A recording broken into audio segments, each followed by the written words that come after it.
और विशेष स्नेह लगातार दयानंद जी को प्राप्त होता था। एमएलसी बने, मंत्री बने, उन्होंने पार्टी के दायित्व को, पार्टी की नीतियों को प्रदेश के साथ साथ देश में भी नेताजी और पार्टी के प्रचार प्रसार लगातार वो करते रहे और आज भी करते आ रहे हैं। जब समाजवादी पार्टी की स्थापना हुई तो उसका केवल एक ही उद्देश्य था कि जो समाज राजनीति से, मुख्य धारा से या सामाजिक ताने बाने में पीछे छूट गए या दूर हो गए,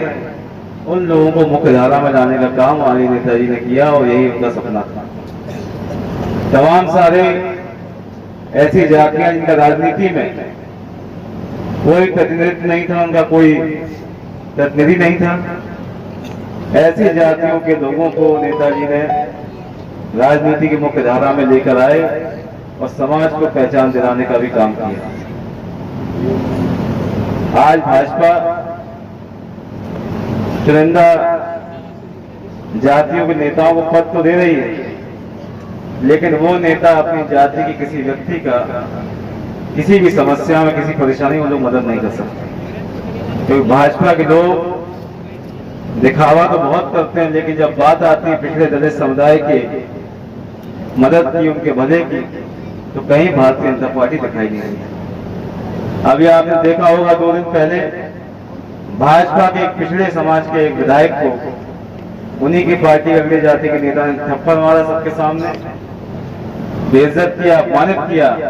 और एक विधायक होते हुए वो अपनी बात को नहीं रख सकते। आज तक उनको न्याय नहीं मिला, 3 दिन 4 दिन अभी तक हो चुके। ये सच्चाई है भारतीय जनता पार्टी की। वो भले ही कितनी बात करें आपके, हमारे भले की, लेकिन उनकी जो नीति है और उनका जो सच है वो यही है कि कुछ लोगों, चुनिंदा लोगों को सत्ता में स्थापित करना चाहते हैं, उनके हाथ में सत्ता को रहने देना चाहते हैं। समाजवादी आंदोलन, समाजवादी पार्टी की स्थापना, नेताजी का संघर्ष और आज माननीय राष्ट्रीय अध्यक्ष अखिलेश यादव जी का जो सपना है वही उन सभी समाजों को मुख्य धारा में लेके आए, उनको मजबूत बनाने का काम था। भाजपा को जो जलन है समाजवादी पार्टी से उसी कारण है कि जो लोग पहले कुर्सियों पर नहीं बैठ पाते थे, अपना नेता या अधिकारी होने का सपना नहीं देख सकते थे, आज उन लोगों को सपना दिखाने का काम आदरणीय राष्ट्रीय अध्यक्ष ने किया और सपने को सच भी करने का काम समाजवादी पार्टी लगातार कर रही है। आज हमारा जिस दल से मुकाबला है, जो 10 सालों से केंद्र की सत्ता में और 7 सालों से प्रदेश की सत्ता में काबिज है। वादे तो इतने किए कि अगर मैं गिनाने पर आ जाऊं तो बहुत समय लग जाएगा। कभी अच्छे दिनों का वादा किया था, कभी ये कहा था ना अन्याय होगा, ना भ्रष्टाचार होगा, ना अपराध होगा, और आज अपराध अपनी चरम सीमा पर है। कोई गरीब व्यक्ति, पिछड़े दलित समुदाय का व्यक्ति अपनी परेशानी लेके अगर थाने जाता है तो पुलिस उल्टा उसके ऊपर एफआईआर कर देती है, उसकी कोई सुनवाई कहीं नहीं होती। चाहे थाने हो, चाहे तहसील हो, चाहे सरकारी कार्यालय हो, केवल उत्पीड़न और केवल लूट और केवल परेशान करने का काम आज भाजपा के लोग अधिकारी के द्वारा करवा रहे हैं। आप लोगों ने जिस तरह लोकसभा के चुनाव में समाजवादी पार्टी को आपने समर्थन दिया, भरपूर सहयोग किया, उसी का नतीजा है कि तमाम साजिशों के बावजूद जहां चुनाव में भाजपा से ज्यादा सत्ता और प्रशासन चुनाव लड़ रहा था, उसके बावजूद आप लोगों ने डट के मुकाबला किया और रिकॉर्ड मतों से आगे डिम्पल को यहाँ चुनाव जिता के दिया। 80 में से 43 सीटें समाजवादी पार्टी और गठबंधन को मिली, और जब से ये सीटें आई हैं भाजपा के लोगों को ये पता चल गया है कि 27 के चुनाव में भी जनता का मोर्चा समाजवादी पार्टी के साथ होगा और इस प्रदेश में हम लोग सत्ता बदलने का काम करेंगे। क्योंकि 10 सीटों का चुनाव है और ये चुनाव 2027 के विधानसभा चुनाव का सेमीफाइनल माना जा रहा है। अगर इस चुनाव में हमने मिलकर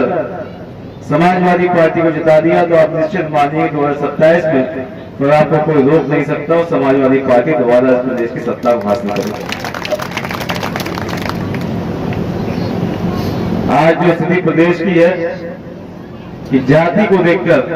सरकार कार्रवाई करती है, अगर किसी कमजोर समाज के व्यक्ति ने अगर कहीं कोई छोटा मोटा अपराध किया तो तुरंत उसके घर पे बुलडोजर पहुंच जाता है, उसके ऊपर कार्रवाई की जाती है। वहीं भाजपा के संरक्षण में ऐसे लोग जिनका 50, 60, 80, 100 मुकदमे हैं और पुलिस कहती है कि हम लोग ढूंढ नहीं पा रहे, ढूंढने का प्रयास कर रहे हैं, और वही नेता भाजपा के मंचों पर फोटो खिंचाते नजर आते हैं और पुलिस कहती है कि हम उनको ढूंढ नहीं पा रहे, कहीं छुपे हुए। ये दोगली नीति जो है यही भाजपा की सच्चाई है। और मुझे खुशी इस बात की है कि ज्यादातर लोगों की समझ में उनका ये जो दोगला जो चरित्र है वो आज लोग समझ चुके हैं, और जो नहीं समझ पाए उनको जगाने का काम आप लोग करें, हम लोग करें। इसी के लिए आज ये सभा आयोजित की गई है। क्योंकि चुनाव है, 2-3 दिन में घोषणा होने वाली है और पूरे प्रदेश की नजर इस कदम विधानसभा पर है, क्योंकि राष्ट्रीय अध्यक्ष जी खुद यहाँ से विधायक अभी 2.5 साल रहे थे। समाजवादी पार्टी का हमेशा से मजबूत एक घर रहा और सभी जातियों ने, सभी समाजों ने नेताजी के नाम पर, साइकिल के निशान पर हमेशा वो वोट देते रहे। आज भाजपा कहती है कि हम समाजवादी पार्टी के किले को भेदेंगे, और हमने भी इस चुनौती को स्वीकार किया है और पहले से भी ज्यादा मतों से हम लोग इस बार समाजवादी पार्टी को यहाँ चुनाव चाहते हैं। अभी पिछले कई महीनों से हमारे कार्यकर्ता वोट बनाने का काम कर रहे हैं। जब तक भाजपा के लोग जागे तब तक 10,000 वोट इस कल्याण विधानसभा से आप लोगों ने बना के दिए, और अब प्रशासन के लोग जांच करवा रहे हैं, लोगों को धमका रहे हैं, बीएलओ को धमका रहे हैं कि वोट नहीं बनने चाहिए, क्योंकि वो जानते हैं कि वोट की ताकत से, वोट के चुनाव में कभी भारतीय जनता पार्टी यहाँ चुनाव जीत नहीं सकती। तमाम हथकंडे ये लोग अपनाएंगे, वोट डालने से रोकेंगे, परेशान करेंगे, रेड कार्ड जारी करेंगे, लेकिन हर चुनाव की भांति इस बार भी आपको इनका डट के मुकाबला करना है। आपने देखा पिछले कुछ समय से भाजपा के मंत्रियों की लाइन लगी हुई है, कभी मुख्यमंत्री आ रहे हैं, कभी उप मुख्यमंत्री आ रहे हैं, कभी मंत्री आ रहे हैं, और आज से पहले इन 7 सालों में कभी किसी भाजपा के नेता ने करेल नहीं आई। आज जब चुनाव है तो लुभावनी बातें कर रहे हैं कि हम ये देंगे, वो देंगे, सड़कें बनाएंगे, फलाना करेंगे,